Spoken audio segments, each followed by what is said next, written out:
Okay, so in honor of Tu B'Av, so I want to speak tonight about the different aspects of relationships, and that I really feel that Chazal, when they instituted this holiday of Tu B'Av, so they really gave us a very deep insight into how we can live our lives to the fullest and how we can make our relationships to the fullest.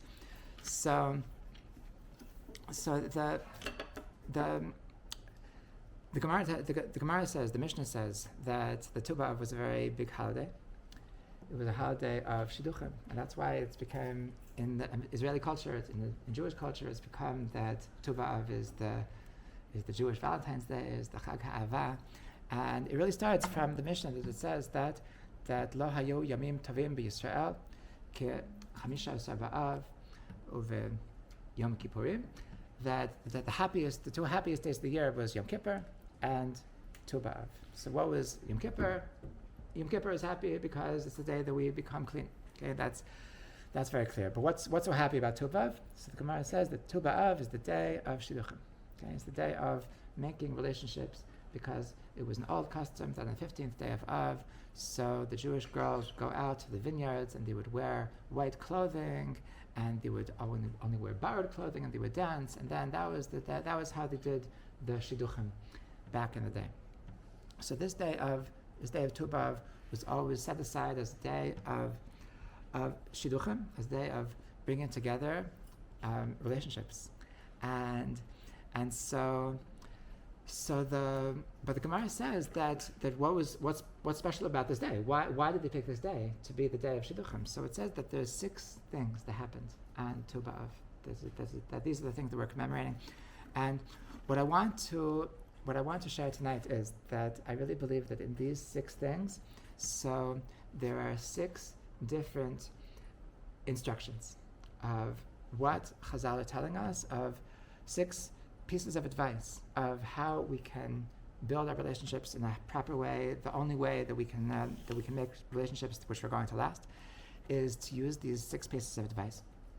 So what are these 6 things that happened? So the Gemara says that first of all, that kalu meisei midbar, that it was the end of the death of those who were destined to die in the desert. Okay, so what does that mean? So originally, the Jewish people, as soon as they came out of Egypt, so they were supposed to come into the land of Israel, and then they had the sin of the spies. Okay, and they sinned with the sin of the spies. Because they sinned with the sin of the spies, so Hashem said that these people, because they despised the land of Israel, so they aren't worthy of coming into the land of Israel, this generation needs to die in the desert. And so the people were just waiting. So there were 40 years. They were waiting in the desert, 40 years that they were waiting for these people to die. And only then were they ready to come into the land of Israel. So the last person that was involved in the sin of the spies, so the last person that died, he died on Tu B'Av. So we're waiting 40 years for him to die. Say, Baruch Hashem, now we're ready to move on. So this is the first thing. The first thing that we're celebrating is the kalu meisei midbar, that those who were destined to die in the desert, that they finished dying. That's number 1. Number two. So it says hutru hashvatim zeh b'zeh, that there's also this is a marriage themed thing that we had a couple of weeks ago. We had in the Parshat HaShavua, we had the story of Bnei Tzlafchad, that the daughters of Tzlafchad, so they had a unique situation that they were only girls, no guys. And so they had an issue with the inheritance. So they came to Moshe Rabbeinu, and so Moshe Rabbeinu said, don't worry, you can inherit your father. But the thing is that then their uncles, they came and they said, hold on a second, if these girls, if they're going to marry out of the tribe, so then our tribe is going to lose from their tribal inheritance. So Moshe Rabbeinu said that, you know what, I respect that. So the Bnei Tzlafchad, they're going to just marry within the tribe. And so that this reality, that if you only had girls in the family, that you had to marry within the tribe, so this remained for a good couple of years, and then finally, so the rabbis at the time, they said, enough is enough. That this is not a good idea. We need to make, it's hard enough. It's hard enough as it is. We have to make it easier to find your match. We need to broaden the pool. So, like some people, they won't be able to find if they're just within your tribe. So then, let's open up the pool that you're allowed to marry outside of your tribe. And the day that they permitted girls to marry outside the tribe, so that was another reason. That was on Tu B'Av, and that was another reason why we're celebrating on this day. This is a day that they allowed that shidduchim to happen outside of your tribe. Okay. Nowadays, this is only relevant for Persians. Persians. I take pride in the fact that I've convinced at least 3 Persian girls to go against their family and to marry outside of the tribe. So it's a good thing. It's a happy thing to be able to marry outside of your tribe. That's a happy thing. And that's the second thing they're celebrating on Tu B'Av. Okay, the third thing they were celebrating. So it says that there was at the end of Sefer Shoftim. So there's this horrible story called Pilegesh Begiva. So Pilegesh Begiva is this girl that she was raped and she was killed, and so this, as a result of this tragedy, so it caused a civil war within the Jewish people, and it was the tribe of Binyamin that did this atrocity. So the whole Jewish people, so they made a war against the tribe of Binyamin, and even after they finished the war, so they made a cherem, they made an excommunication that nobody's allowed to marry anybody from Binyamin, and it got to the situation that there was a fear that the tribe of Binyamin was going to become extinct. So at some point, so they undid this excommunication.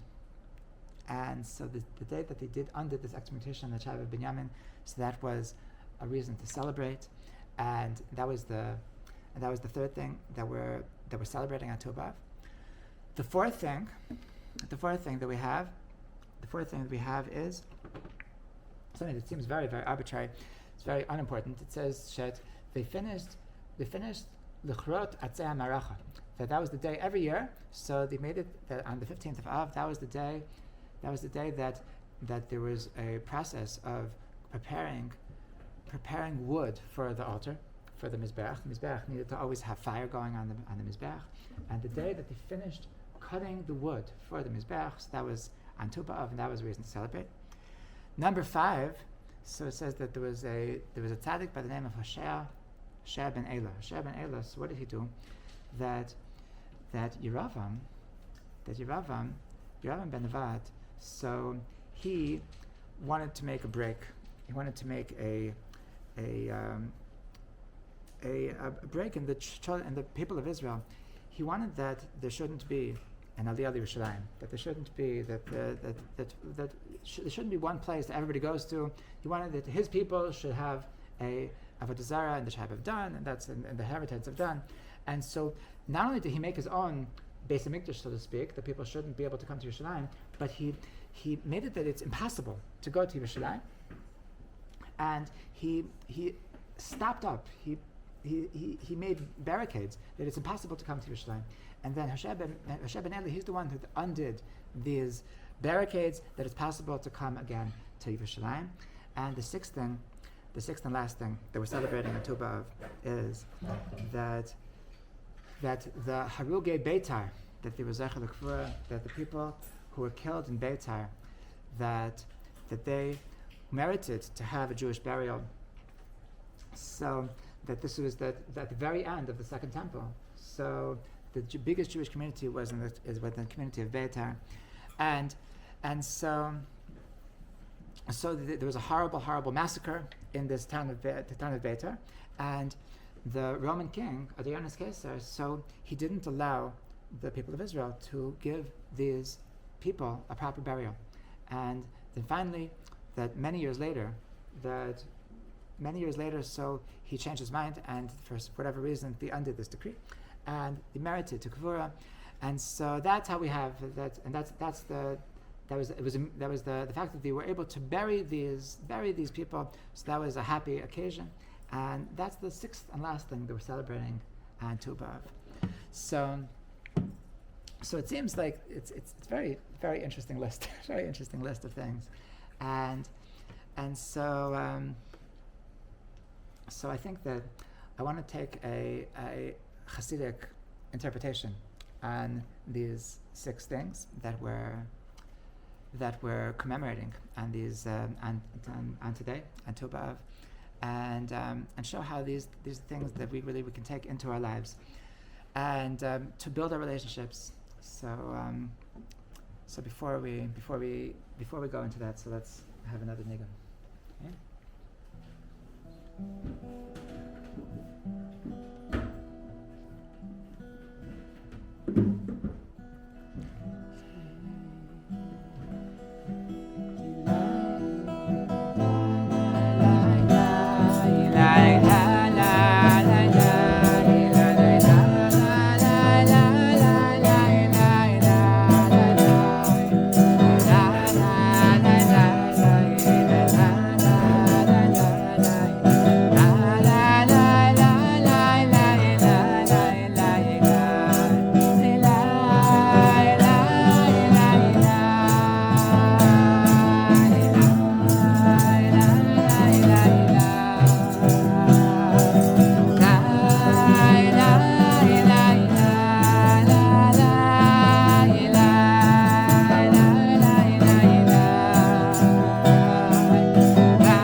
There's a lot of wines that aren't open yet. We have to. Whoever's in, could we have some? Ita, could you be in charge of giving out wines? Yes. Yeah. Should I open the mic? Okay. Okay. So the first thing that we're celebrating is Kol HaMeisei Midbar. Kol HaMeisei Midbar is that we had this curse on us. We had this curse that we weren't able to go. We weren't able to go into the land of our destiny, and finally it ended. Finally, so the last people died, and we're able to move on. And so this is something that a lot of people. This is also related to dating, but also related to it's also relationships, But first let's talk about in dating. In the world of dating, so this is a lot of people, so they simply have trouble moving on. They simply have trouble that I had something that's holding me back. I have this trauma that's on my heart that says I can't get past it. I can't get over this thing that's bothering me. And Kol HaMeisei Midbar is that to have this clarity that I am not getting stuck. That I need to move. I need to keep on moving. It doesn't matter what. It doesn't matter why.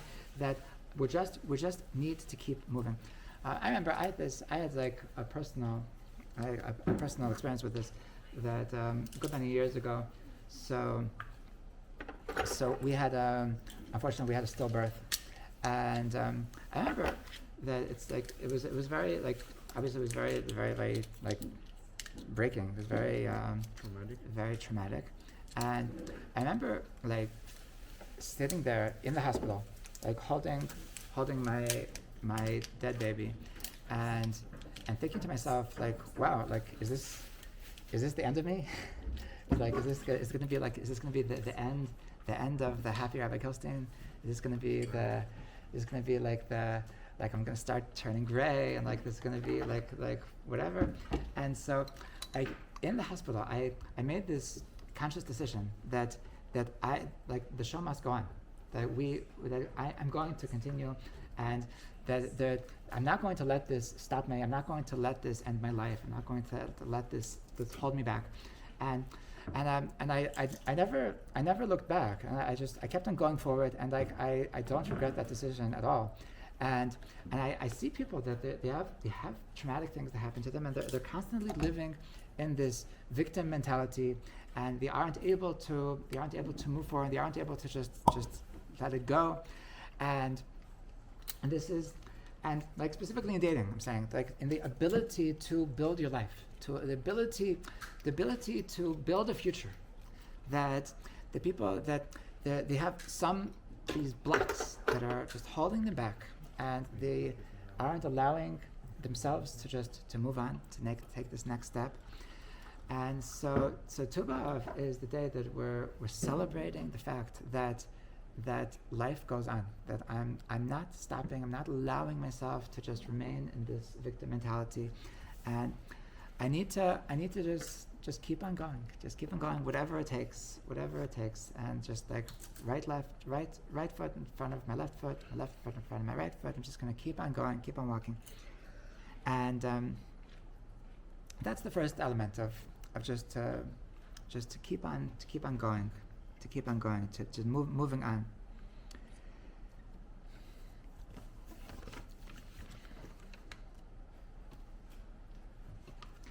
Now, there's another element of moving on, of a Kol U'Meisei Midbar, that is also, I think, is relevant in the world of dating.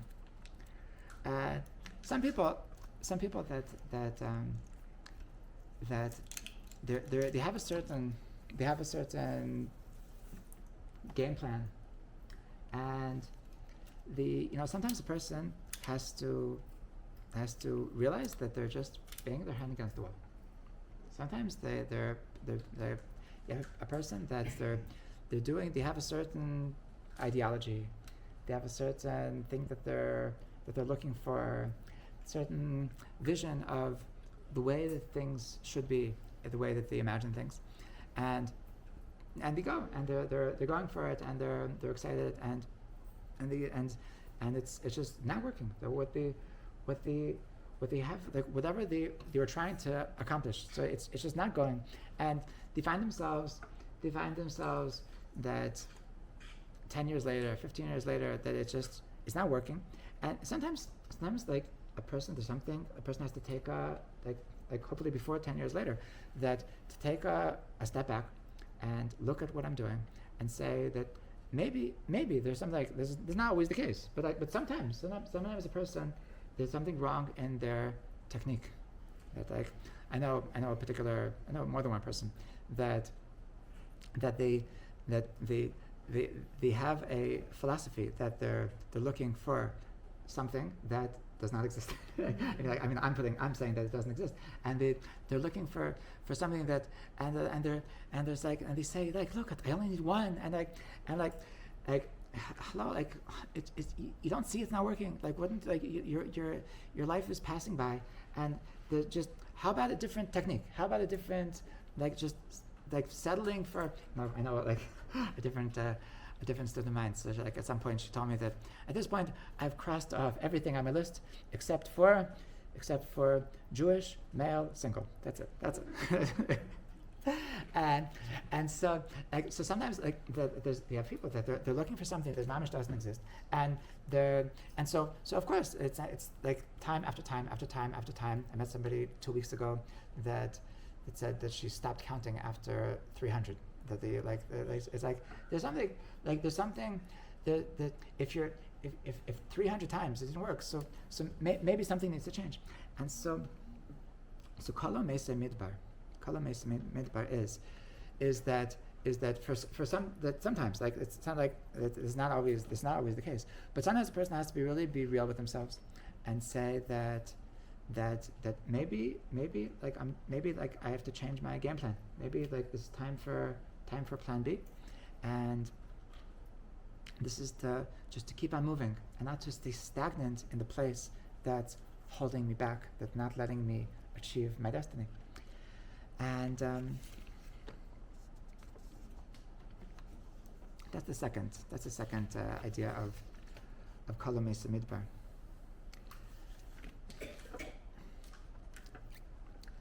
There's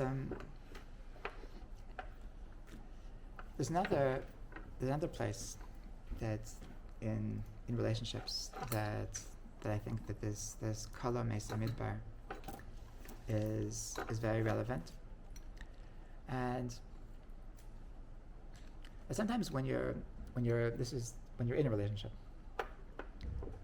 that sometimes a person finds themselves that they're like the things are that you're in a fight, and so you're not talking, and things are like there's tension, and so like when this happens to me, like I think to myself, like,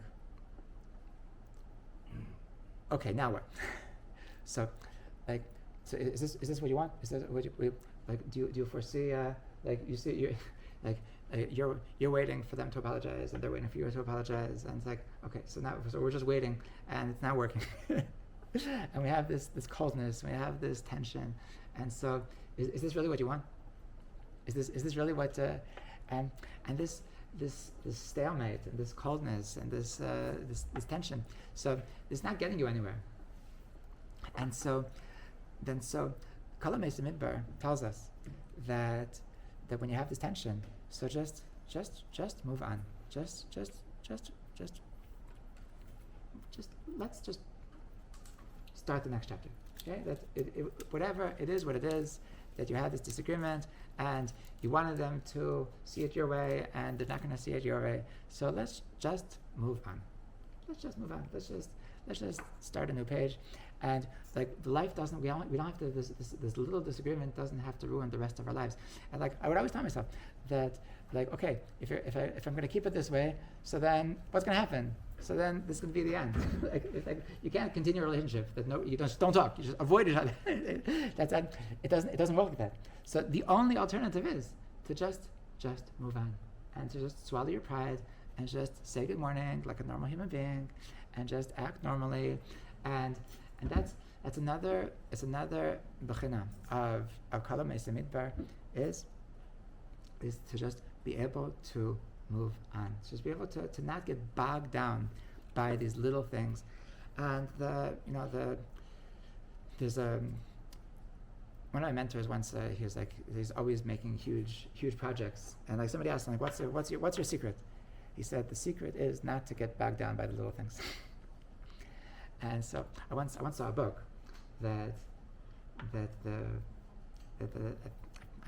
don't remember exactly, but the name of the book was something like "Don't Sweat the Small Stuff," and in parentheses, and it's all small stuff. But that's like the secret. The secret of life is that whatever it is, that yes, it's very that they were wrong, and you think they're wrong, and they think you're wrong, and it would be nice. It would be nice if everybody would see things your way, but let's just move on. Like, there's more to life than this particular disagreement, and it's really, really okay that you don't agree. So the ability to just move on. So this is the third bechina of kala mesa midbar, is the Chazal are telling us the celebration of Tu B'Av is in the ability to just move on. So bless us all. And this first element. This is we have another 5 to go.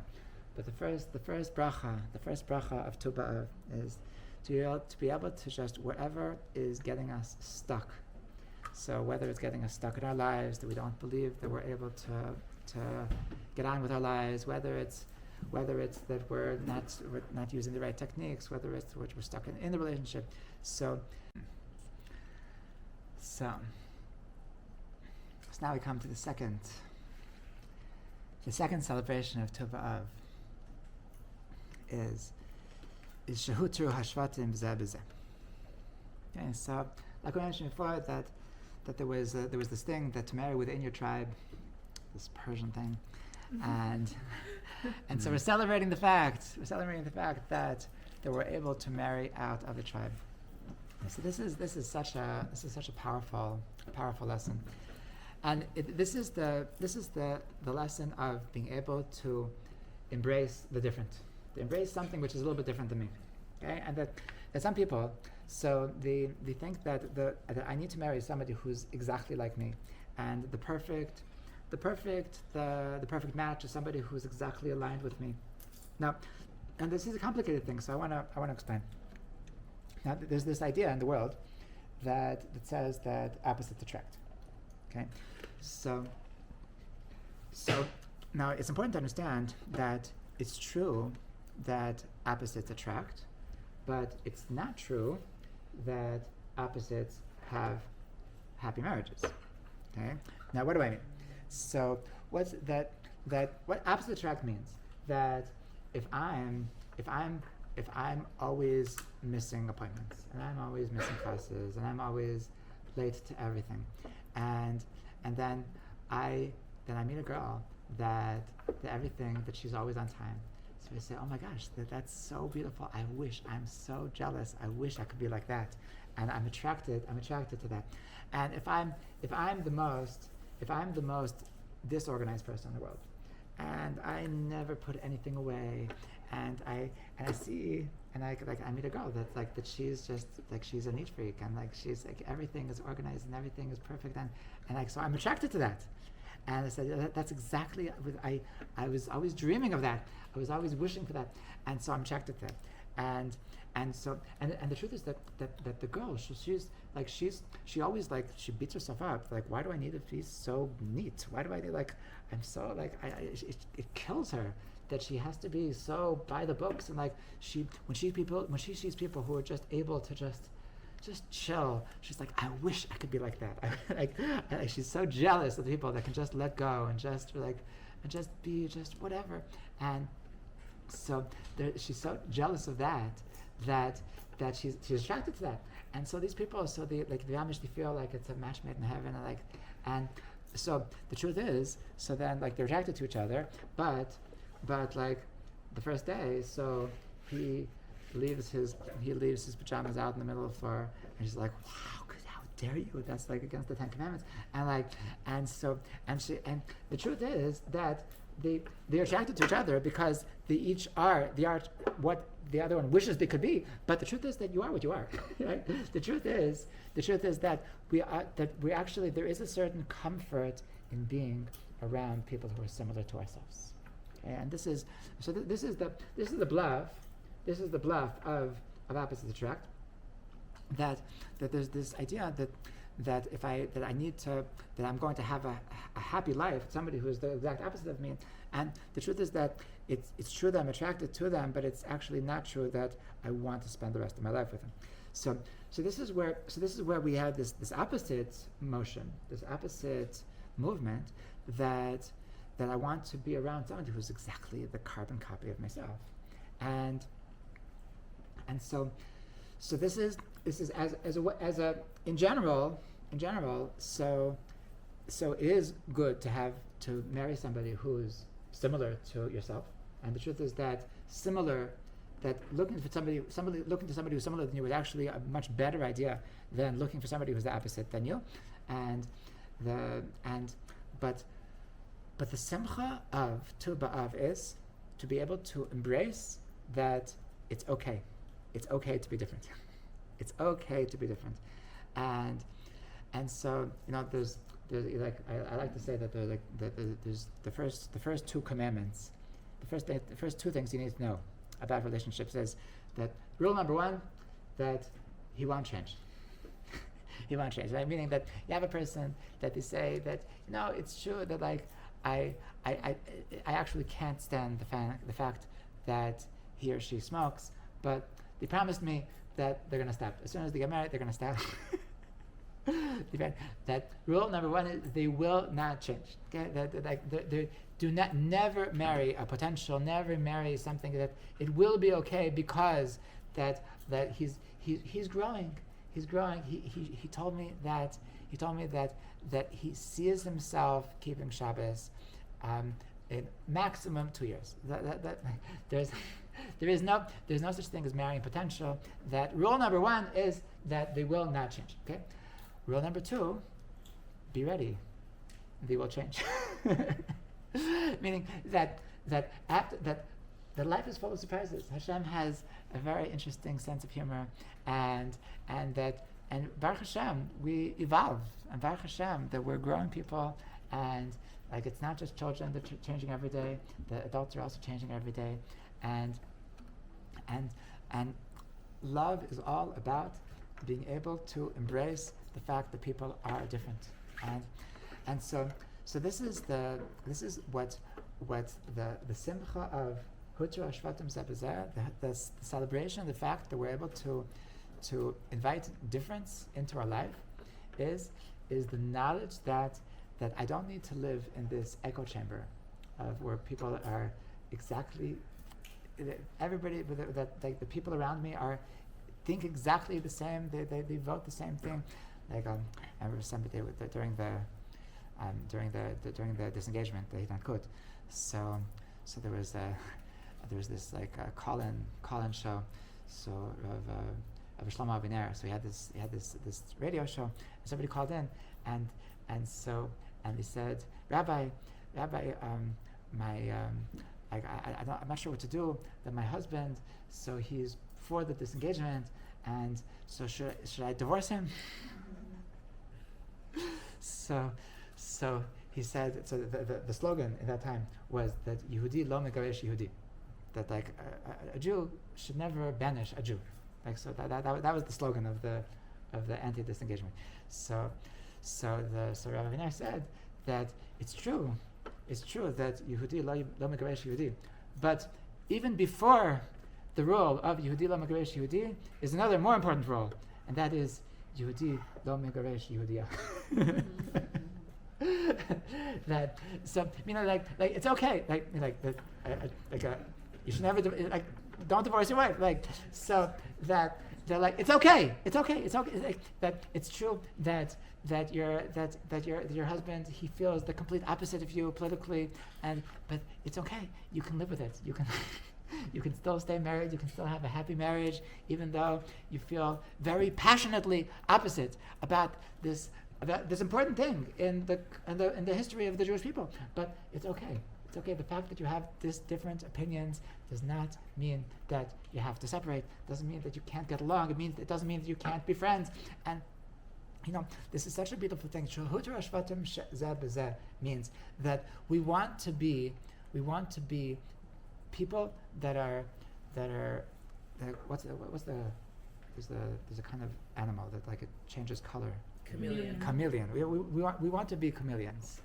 Okay, we want to be as chameleon as possible, that we can just fit in as many worlds as possible, and we don't need to let our differences get between the fact that we can be very amazing friends. We can be very, very close friends, and like you have these people that like I said, that they have their echo chamber of people that feel exactly like them about every single possible question that could possibly exist, and so the celebration of Tu B'Av is that I can be friends with people who are different than me, okay? And I can be in Mea Sharim, and I can be friends with them, and I can be in Efrat and be friends with them, and I can be in Tel Aviv and be friends with them, and I can be a person of many, many colors, and I can be deeper than any particular agenda. that Hutra Shvatim Zeh means, and this is I mean this literally. I mean this that like literally for a husband and wife, that you can marry somebody who's very, very different than you, and your relationship can be deeper than any of these differences. Like in extreme situations. So this is this can be true. This you can have. There's happy marriages. There's happy couples that one is religious and the other is not religious, and that sometimes doesn't work. I remember I had a student that was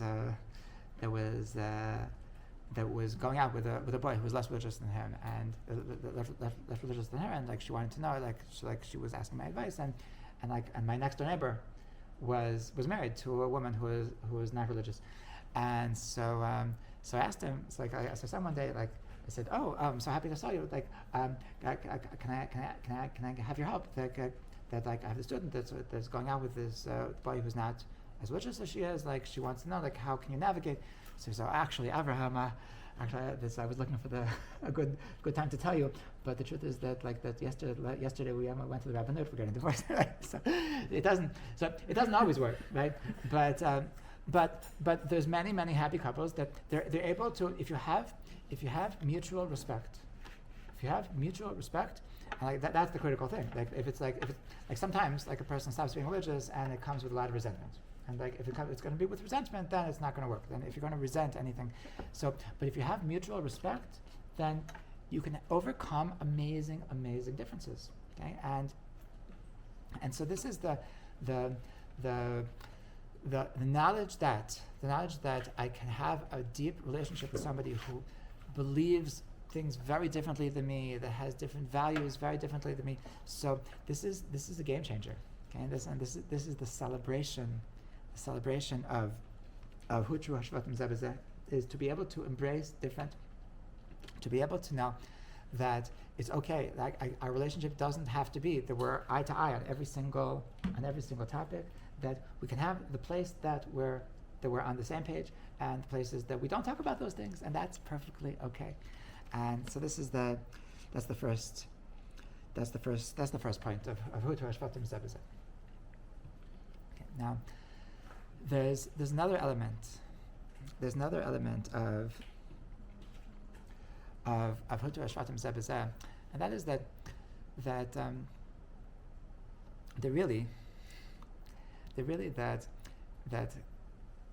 when we're able to embrace a difference. So the truth is that we're all different.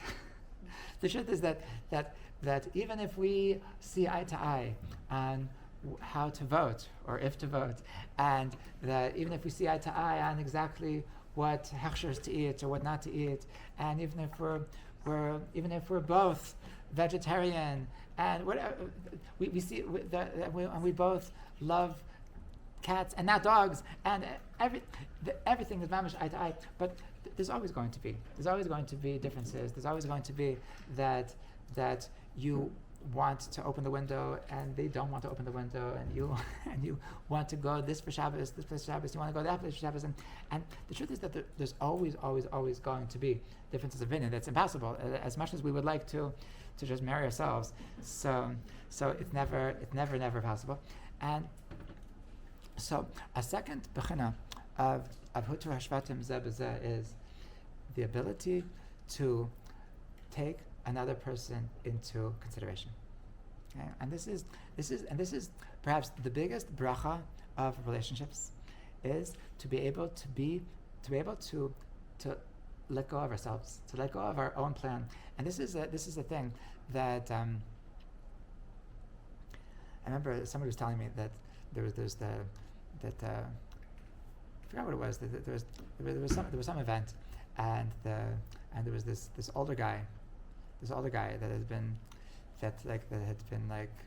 single for many years, and he went to change the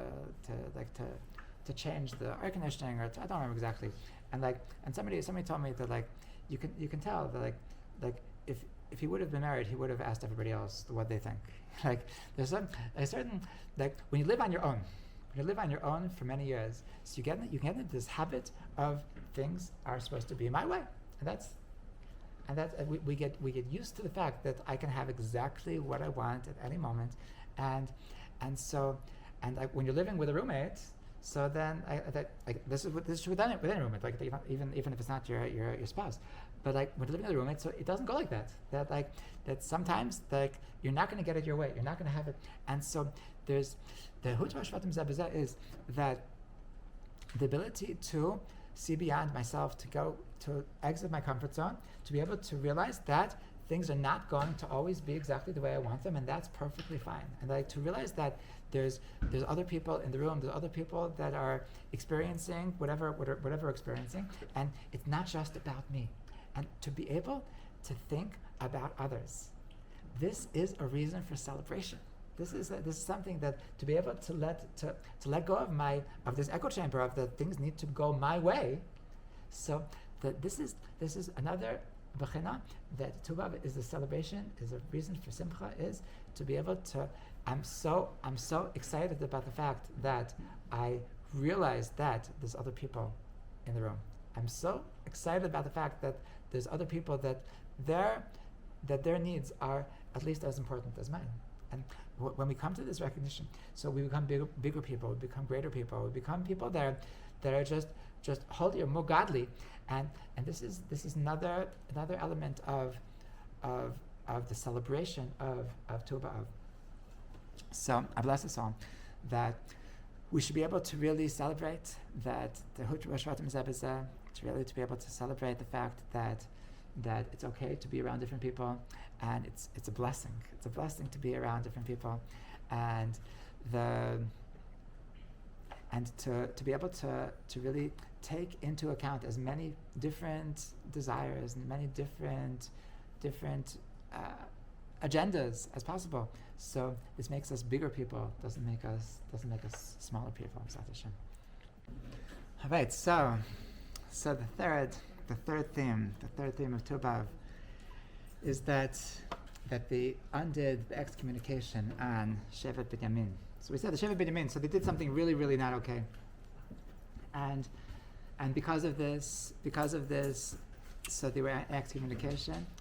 And one of the things that we're celebrating in Tu B'Av is that they were able to undo this excommunication. So Tu B'Av is reminding us that if we want to be able to succeed in our relationships, we need to be able to forgive. And this is talking about this is somebody. This is not just that we're different. This is that somebody was really, really not okay. We're talking about something which breaks every rule, that goes against every line that they did things which were not okay, and the celebration of Tu B'Av is to be able to forgive. To be able to forgive somebody who did something that's really, really not okay. So how do you forgive? How do you forgive somebody that did something that's really not okay? So there's only one way. There's only one way, and if you don't have this, then you're not going to be able to forgive. The only way to forgive somebody that did something that was really, really not okay is to really trust them.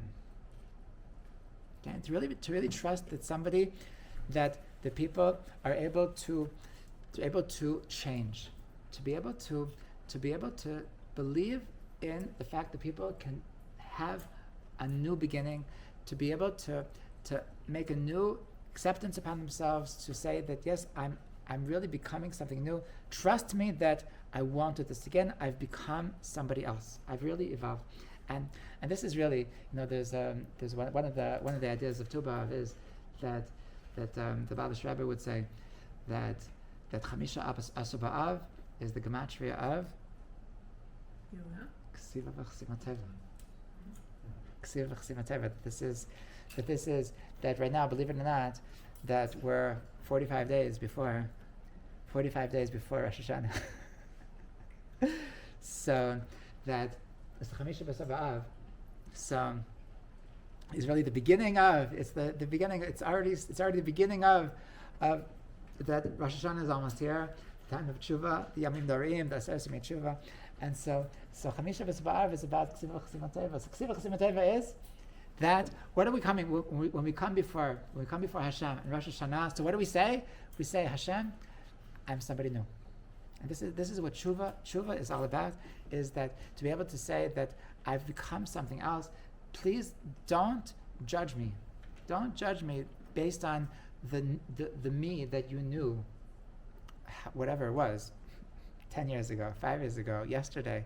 That please believe in the fact, believe in the trust in the fact that I can change. Believe in the ability, have trust in the ability to change. Have trust in the ability to become something new. And this is what tshuva is all about. But this is really what trust is all about. We need to believe in ourselves. We need to believe in our personal ability to change, and we need to believe in the ability of the people around us to change. And this is the only way. This is the only way to forgive. That the only way that we can really forgive the people around us is if we really trust that they have this ability to make real changes. So this is this emunah, this core belief that I believe in tshuva. I believe in the possibility of people changing. That just because you do something, I like to never say that I know them. That this is the way they are. That people, some expression like about changing their skin. A leopard doesn't change his skin. That in Judaism we believe that a leopard can change their skin. we believe that people can actually change. And when a person comes and he said, I made a mistake, I really messed up, and so we have this bug in our system that wants to tell us that they're just saying that I know who they are, that this is that it is what it is, and so Tu B'Av is helping, is the celebration of letting us tap into the place that I am able to forgive. I believe that people can change, and this is mamish a necessary, that you cannot be in a relationship if you don't have a deep trust in a person. So, and this is something to ask yourself before you get into a relationship with somebody. That do I trust this person? Is this a person that I can trust? And it's a person that it's something to remember when we're in a relationship, that hello, I trust this person. Like when I married this person, so I trusted them. So then that means that I need to follow through. I need to continue trusting them. I need to believe them when they say that they changed, when they say that they're not going to do this again, that they're able to become the person that I need them to be. So that I need to believe them. Okay? And so this is such a necessary ingredient in relationships, that you cannot have relationship without trust, because if you don't have trust, then you will never have vulnerability. If I don't trust you, so I'll never be able to really be myself in front of you. And if I don't have vulnerability, so you'll never have emotional intimacy. And so it's a very basic building block of any deep relationship is to have a deep trust. And so when we're looking for the right person, so it's so critical to be able to trust them, to be able to say that this is somebody that I really believe that they will be there for me. I really believe that there's something that they will accept me, and because I trust them, so when they tell me that they're going to change, and so obviously, of course, there's exceptions, but if I trust them, so then when they tell me that they made a mistake, but they're willing to change and they're going to change, they have changed. So this is where I find this place of forgiveness. So bless us all, that we should be able to internalize this acceptance of the tribe of Binyamin, that to be able to take somebody that did something that really not okay, and to be able to forgive. Like we always talk about being able to forgive ourselves, but it's also important to forgive other people. It's that people that really did wrong, to be able to forgive them, to be able to believe in the ability to change. This is, I saw this. I read this article about this organization that deals with people who were in jail, and they got out of jail, and they're trying to make a new life, and so it's such a problem that like nobody's willing to trust them. They don't want to hire them. What? They don't want to hire them. Nobody wants to hire. Nobody wants to hire any ex-convicts. No, it's on the permanent record. You can find it. You can find it very easily if a person was in jail, and to rehabilitate, to be able to say I want to start a new life. So that people are just not willing to forgive them. They're like, yeah, you made a mistake, but when they show up and they say, hello, I'm ready to start a new life, and they're waiting to start a new life, and there's nobody that's willing to give them the chance, and this is the world is just, the world is not willing to forgive. The world is not able to say that yes, this is a person that made a mistake, they made a bad decision, but they're ready to start a new life, and like to be able to forgive somebody else, to be able to look at somebody that did something wrong, and with the knowledge that they did something wrong, and to say, I accept the fact that you made a mistake, and I really believe in the fact that you want to become something new. And it's a necessary. We need to there's this idea that if you forgive people that don't deserve it, then Hashem will forgive you even though you don't deserve it. There's to be able to forgive, that we all know this ourselves. The Baal Shem Tov said that what's it mean? V'ahavta l'reacha kamecha? V'ahavta l'reacha kamecha means that when you make a mistake, so you don't say that that's it. You're evil. You're disgusting. You're at it. Just go. Just give up. That when you make a mistake, you say no. It was just a mistake. It was just a mistake. So v'ahavta l'reacha kamecha means that when your friend makes a mistake, so don't judge him based on his mistake. Understand that it was just a mistake. That wasn't the real him.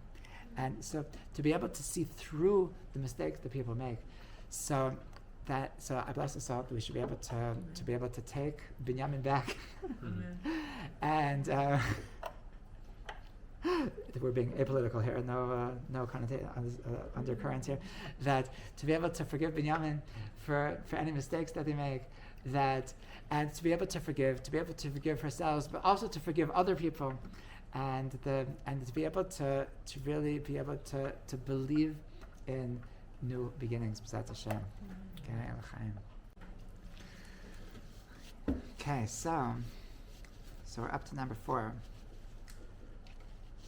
The fourth thing that we're celebrating in Tu B'Av is that they finished Karsu Shegamu Lichreis Atzei Maracha. They finished cutting the wood for the Mizbeach. This is such a critical thing. That in every relationship, so you want to have a fire, and so this fire, this is the Mizbeach of the relationship, and so everybody needs to know that every fire needs to have wood. Okay? You can't have passion, you can't have excitement if you don't have wood, if you don't have something which is fueling the fire.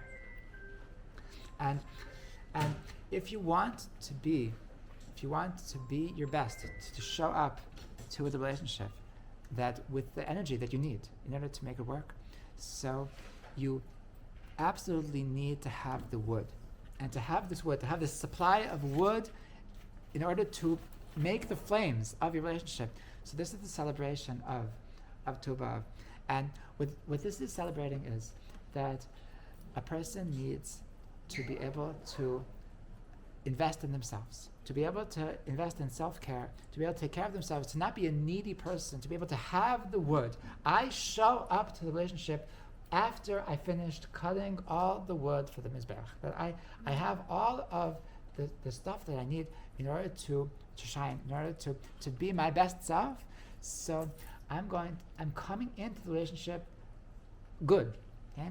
And this is a mistake that so many people come, whether it's dating, whether it's relationships, that become desperate, okay? Become that whether if they're dating, so it's I cannot be single and I cannot live another day being single, and this is the single the literally the sabotage their possibility of dating by this mentality, and they don't realize that being desperate is extremely unattractive. and so they ask you, like when I tell this to people, so they always think, but what do you want? You want me to be single? So and I tell them that, you know, if you want to be married, you actually have to be okay being single. And if you're not okay being single, then you're not ready to be married. Okay? And so this is something that the people that in the dating world, people need this, and it's not only in the dating world. This is also true in the relationship world. This is even true once you're in a relationship, because if you're dependent on this is a psychological term. If you need your spouse or your whatever significant other in order to be okay, so we call this codependency. And that's called a toxic relationship. This is not the relationship that you want. A healthy relationship, a relationship that's going to have kedusha, is not a relationship that I feel like I'm dead without this other person. If you feel dead without this other person, that means that you're not ready to be in a relationship. And this is the simcha. This is the simcha of codependency. The simcha of tubav. The simcha of tubav. The simcha of tubav is that I have my own fuel. I'm okay. I do not need anybody, and so it's a crazy thing. It's a crazy thing. It's hard for people to accept. It's hard for people to accept that I'm actually okay. And in the world of psychology, so this is called radical acceptance. Okay? And radical acceptance means that you have a person that they're stuck in some kind of unfortunate situation, that the only way for me to get out of this unfortunate situation is only if I accept that it is what it is. Okay? That like in an extreme situation, there was a person who was in solitary confinement for doing horrible things, I'm sure, so there was a psychologist. They were job to see them, they weren't even allowed to have a real meeting with them. There was just like a hole for their eyes, that they were able to open up the eyes, like they opened up this pulp for the eyes, and that was the whole meeting with the therapist was that even though they were still in solitary confinement, but they were able to open up their eyes and to have eye contact with the therapist, and so the first thing when they opened up this hall and they were able to talk to the therapist, so they said the prisoner said to the psychologist, "You need to get me out of here! I can't do this!" And so the therapist told him that, like, I know this sounds crazy, but the only way that you're going to survive is if you stop thinking, I need to get out of this. If you're able to just embrace the fact that I'm in solitary confinement, I'm one day at a time, I can do this, I've got this, I can live like this. If you're not going to embrace the situation, you're never going to get out of this. If you want to get out, right? The only way that you can get out of the situation is if you stop thinking about getting out of the situation. Okay?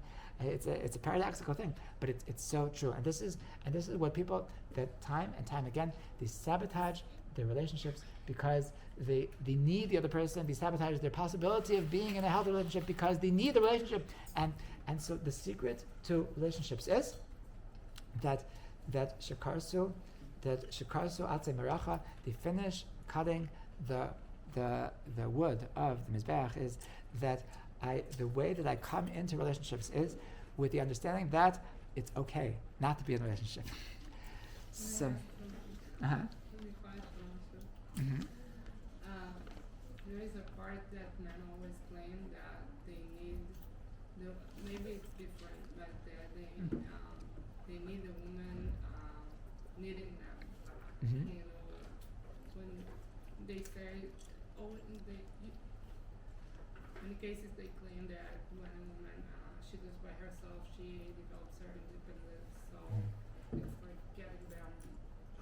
Turns them off. They need to feel she needs them and she's not complete. Well, maybe stop. What I said, I mean, it could be that these people are just power hungry. It could be these people are just not healthy. it's something about the masculine and the I can tell you- feels the need to give. I could tell you that there is something that I think I told you this, that the men actually need women more than women need men. Of course. And like I've noticed that that people that older guys lose their sanity much easier, much quicker than older girls, and so men need women to keep them sane more than women need men to keep them sane, but it's absolutely incorrect that to say that I need you to need me, that is an unhealthy relationship. And that a healthy relationship is specifically a relationship that each one is okay by themselves, and because I'm okay by myself, that's why from the place of power, from the place of that I am okay. So this is why this is how I come to relationship. Now this the truth is that this is so beautiful. That this is not just true when it comes to dating. This is true when it comes to relationships as well. That a person that invests in themselves, a person that's okay, a person that invests in self-care. So when they have a request that they want from their spouse, so what are they going to say? They're going to say that, it would mean so much to me if you would do such and such. It would make me so happy if you would do such and such. As opposed to a person that's needy, so what do they say? They say that I need you to do this. These are my needs. And so I want to tell you a secret, that when anybody tells you, I need this, so human beings, we are programmed to say that if you need me to do this, then you're trying to control me. I don't want to do that. When you're saying you need this from me, so what you're saying is that you're controlling me, that you want me to do this and you want to manipulate me to do this for you, and I don't like being manipulated, and I want to do what I want to do. I don't want to do what you need me to do. And so my knee-jerk reaction whenever you say I need something is that I don't want to do it. Okay? As opposed to if you're actually okay because you invested in self-care, and instead of coming from a place of need, you come from a place of that it would be so sweet if you could do so and so. So that it would make me happy if you could do so and so. So who doesn't want to make other people happy? Everybody wants to make everybody happy. So if I come and I say that I'm needy, I need you to do this, so I'm asking for a response of that, no, I don't want to do this because I'm trying to control you and nobody wants to be controlled. Whereas if I take care of myself and I'm coming from a place of empowerment, I'm saying, I'm okay, but it would make me happy if you do so and so, then I'm saying that, would you like to make me happy? Of course you want to make me happy. Who doesn't want to make somebody else happy? So then it's so paradoxical that if the more I need it, the less I'm going to get it. The less I need it, the more I'm going to get it. Okay? So this is the celebration of Tu B'Av, the celebration of that they finished with the Atzei Meracha is that we come into Tu B'Av, we come investing into self-care, we come being okay, we come that I'm not desperate. I understand that being desperate is something which is very unattractive, that it's something which is, nobody wants to be around people who are desperate, nobody wants to be the one that you're not okay, like if you're not okay, so go away. and So I bless us all that we should really be able to embrace this tubav, to be able to embrace the fact that we don't need anybody. We are in control of our happiness. We are in control of our success, and we are okay in whatever situation we are. And from that place of being okay, so we come to be in a relationship. We come to be in a place that we can enhance our being okay by being in a relationship. And this is going to bring bracha, this is going to bring love, this is going to bring, it's like in a practical place, it's going to attract the people that we want to be around. It's going to attract the people that we're already in a relationship with. It's going to attract that they're going to want to help us. They're going to want to do whatever we want to do. This is by the way, this is if you want to look into this for all the women here.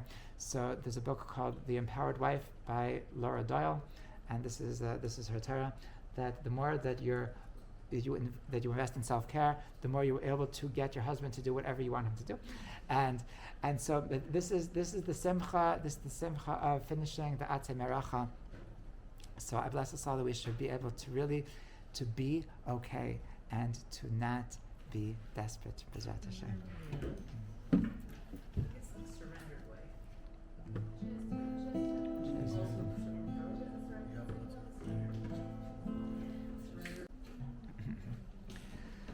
So number 5, the 5th thing they're celebrating on Tu B'Av. So the Gemara says, is they were celebrating the fact that Hoshea ben Elah, so he opened up all of the roads to Jerusalem. That there was a barricade on the roads to Jerusalem, and he was the one who opened these up. So what is this telling us? That the ABCs of a relationship is that you have a path to Jerusalem, that you have a path to the Beis HaMikdash. And what this says to me is that you know that if you're in a relationship, you know that you're building something together, that you know that you're going somewhere together. And this, in my opinion, that this is the difference between a Jewish marriage and a secular marriage. That, you know, in the secular world, so when you get married, so it's all about just having a good time. It's all about just how can I express myself, how can I get the most out of life, and how can I enjoy myself. And in Judaism, so that's really not what marriage is for. That marriage is a mitzvah. Building a home is a mitzvah. And I know that I'm getting married because I want to build something. I want to create something. I want to make a little miniature Beis HaMikdash in my home. I want to bring the Shekhinah into my home, and to know that we are doing something together. And so this is being on this common mission. So this is the very basic DNA of a Jewish marriage. And so what Hoshea ben Be'eri was doing, what Hoshea ben Elah was doing when he was opening up the paths to Jerusalem, he was telling us is that if you want to have a good relationship, if you want to have a good shidduch, if you want to have a good zivug, so make sure that you know that you're building something together. You know, this is something that you know it's critical. It's critical to verify, to make sure that when you're going out with somebody, that it's not enough that you enjoy spending time with them. It needs to be that you're going in the same direction. You know, like I read once that there's some marriage counselors, the therapists that say that every marriage issue, it's all about communication. It's all about communication. So we say, you know, it's really not true. It's really not true. And it gave a metaphor that you have, you know, sometimes like in the airport, so you have these like moving, it's like escalators but without steps, like the moving floors, right? So you have people, you can have two people going in opposite directions, and you see somebody that you know, and you start talking to them, and like, but like, there's only a couple of seconds that you can have a conversation, and like, before you know it, so like, you can't hear them anymore. And so tell me something. Like, the reason why you didn't have a successful conversation with them is the reason why you didn't have a successful conversation is the reason because you didn't have good communication skills? No, you had amazing communication skills. The reason why you didn't have a good conversation is because you were going in opposite directions. So this is a metaphor in relationships, that you can have people that they have amazing communication skills and still they aren't able to have a good relationship. The reason why they aren't able to have a good relationship is because they're going in opposite directions. And so that's why that there's a colleague of mine, Chana Levitan, that she works with me in the Bay, that she wrote a book that I only want to get married once. That the purpose of her the theme of her book is that it's not enough to get married to somebody because they're cute. It's not enough to get married to somebody because you love hanging out with them, because you love chilling with them. That the basis of every relationship is that you have common values, that you want to build something together, that deep down the relationship is based on what I want to create from this relationship. And that's why like a person needs to clarify, what are my values, what are their values, and do we have common values? Are we on the same page in terms of what we believe in? Are we on the same page in what we want to create? And so it's such a critical thing. Such a critical thing and the truth is that if we want to create something together, if we're committed to creating something because we have the same values, because we really want to make something, so that it's amazing how much you can overcome if you really have the same values, if you're really committed to making it to Jerusalem, like in this metaphorically, if you're committed to getting to a common point, to building something together, so it's amazing how much you can overcome. So this is the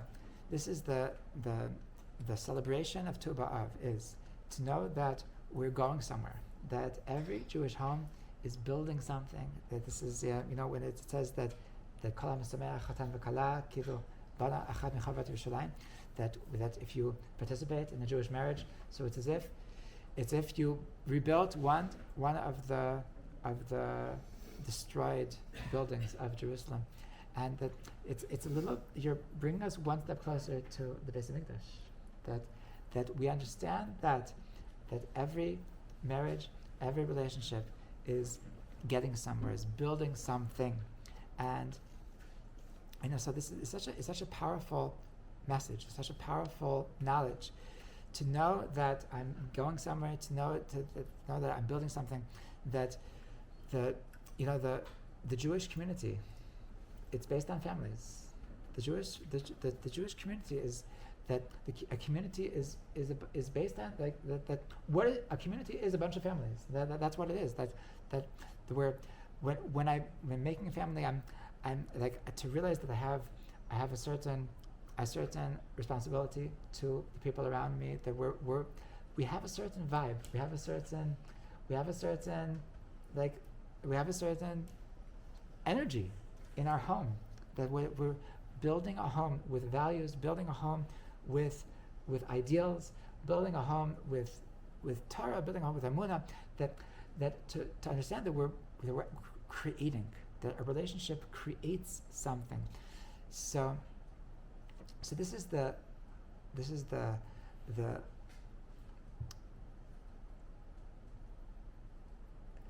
on the trip to Jerusalem, on the voyage to Jerusalem. So what Hosea ben Ela was creating was, he was reminding us that if your relationship isn't going anywhere, so then it's not worth starting. It's not worth starting.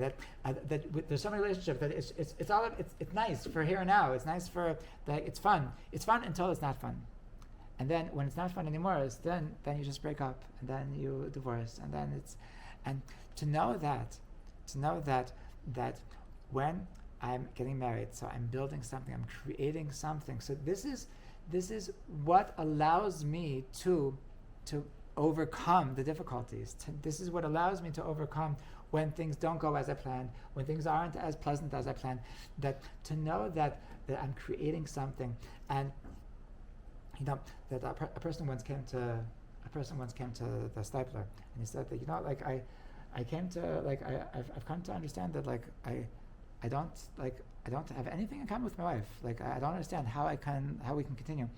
And so he said, you can build a relationship just on hakar satov, just on appreciation. Just appreciation, that's enough of something to build a relationship on. That to know that you are partners in the building that you're building, the knowledge that I'm building a little Beis Hamikdash in my home. So this is what can give you the power to overcome the difficulties. And so the Tu B'Av is the celebration of the fact that every relationship is building something. Every relationship is a little path to Jerusalem. Every relationship is creating. It's not just for here and now. It's really making something huge.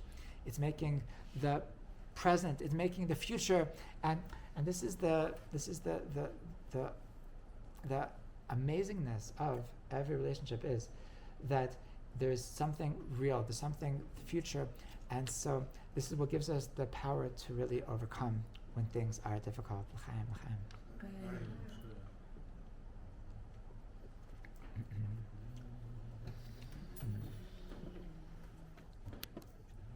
Being able to just move on. So that's what Chazal are telling us in Kol HaMeis Midbar. So, B'ezrat Hashem. L'chaim.